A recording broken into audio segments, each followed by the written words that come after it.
Et si ça change le temps d'un match, le temps d'une date FIFA. Et il n'y a jamais eu de constance dans, dans l'entretien que nécessite un stade, notamment qui reçoit l'équipe nationale. Mois de juin dernier, nous avons eu une pelouse, et c'est ce qui m'intéresse, et c'est ce qui intéresse les joueurs, au-delà même de l'enceinte, au-delà même de... Je sais qu'il faut évidemment penser aux supporters. Aujourd'hui, ils ne peuvent pas se rendre au stade. Que les vestiaires et tout ça, toutes ces choses sont évidemment importantes. Mais c'est avant toute chose une pelouse pour pouvoir pratiquer un football de qualité. Au mois de juin, on avait ça. On avait bossé dans ce sens-là avec eux. Quand je dis avec eux, avec tous les responsables de l'entretien de ce stade-là, alhamdoulilah, après avoir longtemps laissé cette pelouse tranquille, après l'avoir changée complètement, on a pu avoir un résultat surprenant, plus que les attentes, notamment des joueurs, au mois de juin. À notre grande surprise, à ce moment-là, nous avons donc décidé, toujours en mettant les joueurs en premier, que nous élirons domicile pour les qualifications de Coupe du Monde à Tchaker. À leur grande joie et à leur même demande. Je dis demande de ceux qui sont responsables de ce stade. Des travaux ont été effectués dans les vestiaires, dans l'enceinte, mise en place des sièges pour être aux normes de la FIFA. Comme vous le savez, qualification Coupe du Monde, c'est la FIFA qui est responsable et non plus la CAF. Comme par magie, 2 mois après, de juin à aujourd'hui, fin août, on retrouve un terrain complètement une calamité, tout simplement. Je suis resté 15 secondes sur la pelouse avant de la quitter. C'est une catastrophe. Vous avez employé un terme, je vais employer le même terme, puisque c'est un terme que j'ai déjà utilisé avec tous ceux qui m'entourent. C'est pour moi du sabotage. Qu'on ne vienne pas me raconter des histoires de conditions climatiques.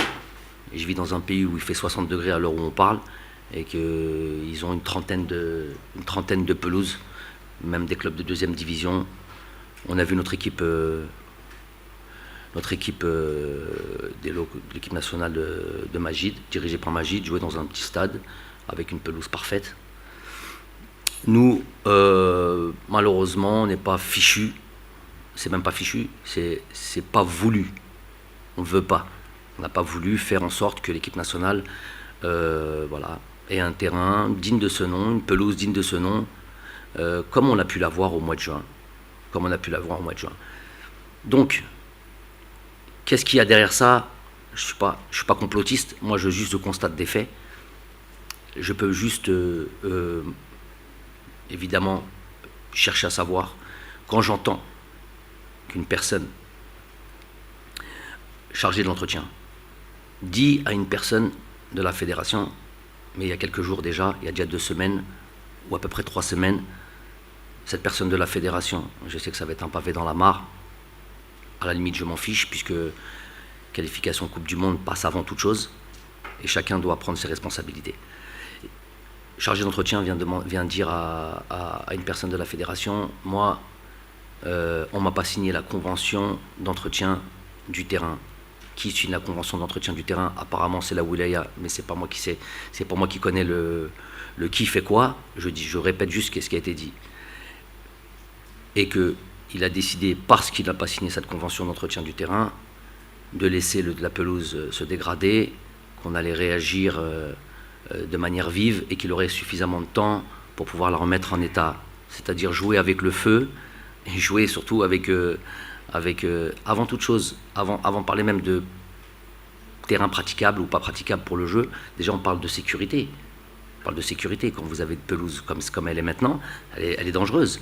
Parce qu'on glisse, parce que voilà, il peut y avoir des accidents. Donc déjà en termes de éthique, se dire que c'est déjà dangereux de laisser ça comme ça, sans parler sur l'aspect praticable. Donc que cette personne dit qu'elle va laisser le terrain se détériorer, pour que l'on puisse réagir, pour que tout le monde puisse réagir, notamment puisqu'il parle de wilaya, et que quand tout le monde va crier à l'urgence, à ce moment-là, on le rappellera comme le super-héros. J'appellerai le super-héros à la salopette, parce que c'est comme ça qu'il est vêtu. Donc cette personne ingénieuse et tous les gens qui sont autour. Parce que quand je vais voir le terrain il y a 4 jours, je vois un comité de 10 personnes qui m'attend. Très bien habillé, et je vais dire sadique, puisqu'ils attendent quoi? Que je vienne la pelouse et que je leur fasse un grand sourire et leur dire c'est pas très bon les gars, bon la prochaine fois tâchez de faire mieux. Non. Donc je suis resté 15 secondes, évidemment je les ai pas salués, je suis reparti. Mais ces 10 personnes-là, ces 10 responsables-là, pourquoi ils n'étaient pas là tous les jours? Ils savent très bien qu'il y a un match de qualification de Coupe du Monde qui arrive. C'est un truc qu'on a mis en place depuis 6 mois.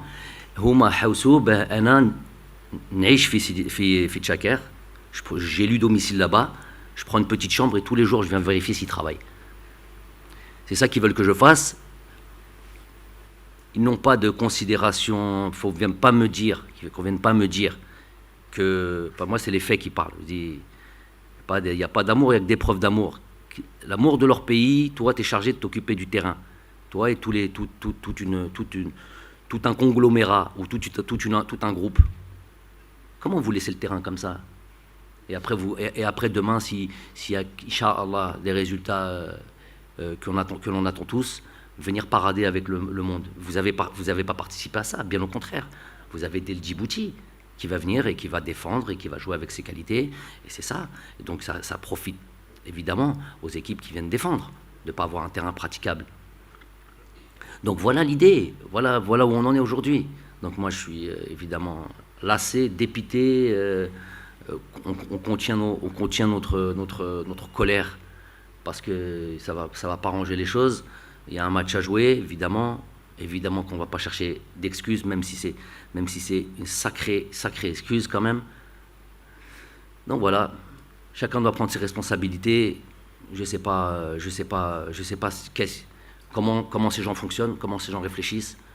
Ils ont œuvré pour qu'on puisse venir élire domicile à Tchaker. Résultat final, à 3 jours d'un match de qualification de Coupe du Monde, eh ben, ils abandonnent tout, et pire que ça, puisque moi je suis aussi de cet avis que c'est du sabotage, et que ce n'est pas des conditions climatiques, et que ce n'est pas ce fameux champignon. Il n'y a que chez nous les champignons. Les champignons, on fait les terrains pourris, les champignons. Donc il n'y a aucun pays au monde qui a d'histoire de champignons, il n'y a que nous, l'Algérie, qui a de champignons. Et je vais vous dire, je vais être un peu plus amer. Quand je vois ce qui se passe là, je me dis clairement, et ça va faire mal ce que je dis, mais c'est ce que je ressens. Même nous, on aurait dû demander à être délocalisés. Il n'y a pas un terrain. Et les malins qui viennent me dire, on a le terrain d'Oran. Le terrain d'Oran, déjà, ils ont fait un barbecue il n'y a pas longtemps. Moi, je ne viens pas jouer dans des terrains où on fait des barbecues. Deuxièmement, je ne sais pas si c'est dû au barbecue ou si c'est dû aux conditions climatiques. Le terrain, il est pire que Tchaker. Donc, qu'on ne vient pas me raconter de bêtises. 5 juillet, on est à 55 matchs l'année, il est dans un état déplorable aussi. Il n'y a pas de terrain en Algérie. C'est un fait.